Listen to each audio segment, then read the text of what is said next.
Assalamualaikum warahmatullahi wabarakatuh. Saya Ayu Novita Ramadhani, nomor absen 11 dari kelas 11 OTKP 1. Di sini saya akan menjelaskan mengenai anggaran induk. Apa sih anggaran induk itu? Nah, anggaran induk merupakan rencana keuangan komprehensif untuk keseluruhan organisasi yang terdiri atas berbagai anggaran individual. Nah, lalu anggaran induk dibagi menjadi dua.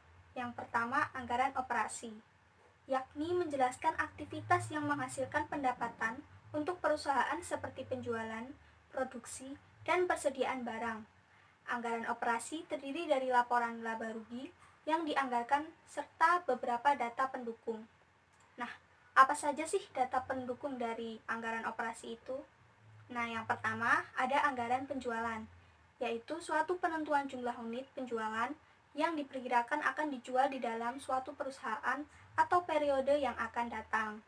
Lalu yang kedua, anggaran produksi, merupakan anggaran yang dapat disusun setelah mengetahui beberapa besar rencana penjualan untuk masing-masing produk. Lalu yang ketiga, anggaran bahan baku langsung. Anggaran ini disusun setelah menentukan produksi barang jadi perusahaan. Anggaran ini disusun oleh perusahaan pada dasarnya terdiri atas dua jenis anggaran, yaitu yang pertama anggaran pemakaian bahan baku yang menentukan jumlah dan nilai bahan baku yang diperlukan untuk kegiatan produksi dalam satu periode anggaran. Lalu yang kedua, anggaran pembelian bahan baku yang menentukan jumlah bahan baku yang akan dibeli dan harga pembeliannya dalam satu periode anggaran. Lalu selanjutnya yang keempat, anggaran tenaga kerja langsung.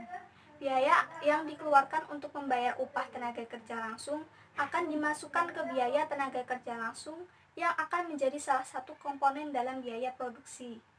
Lalu yang kelima, anggaran biaya overhead pabrik. Untuk menyusun anggaran ini, manajemen akan menetapkan besarnya tarif biaya overhead pabrik atas dasar anggaran biaya overhead pabrik yang akan dikeluarkan pada tahun yang akan datang dan dibebankan kepada setiap unit produk yang diproduksikan.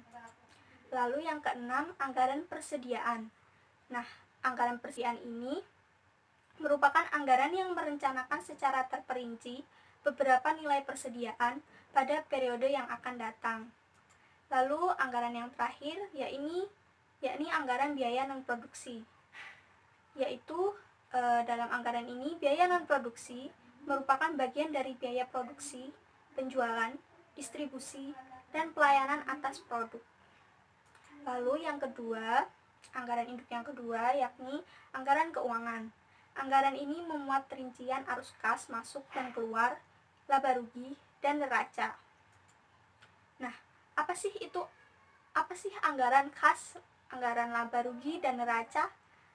Nah, kita bahas. Yang pertama ada anggaran kas, merupakan alat utama untuk membuat estimasi keuangan jangka pendek. Tujuan utama dalam penyusunan anggaran kas yaitu untuk merencanakan atau menentukan kegiatan operasional perusahaan sebagai dasar untuk menentukan optimalisasi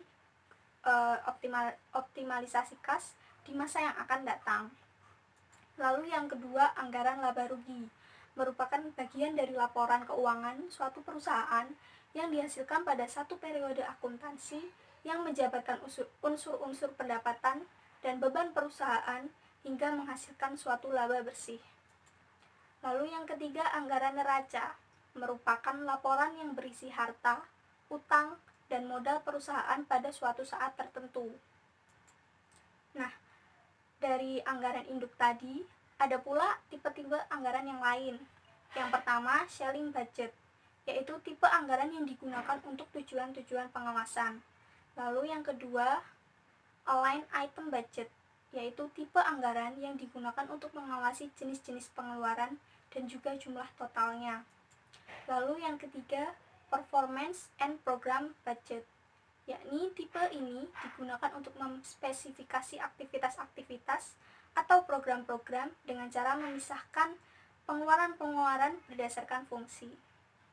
Nah, itu tadi penjelasan dari saya mengenai anggaran induk. Kurang lebihnya mohon maaf. Wassalamualaikum warahmatullahi wabarakatuh.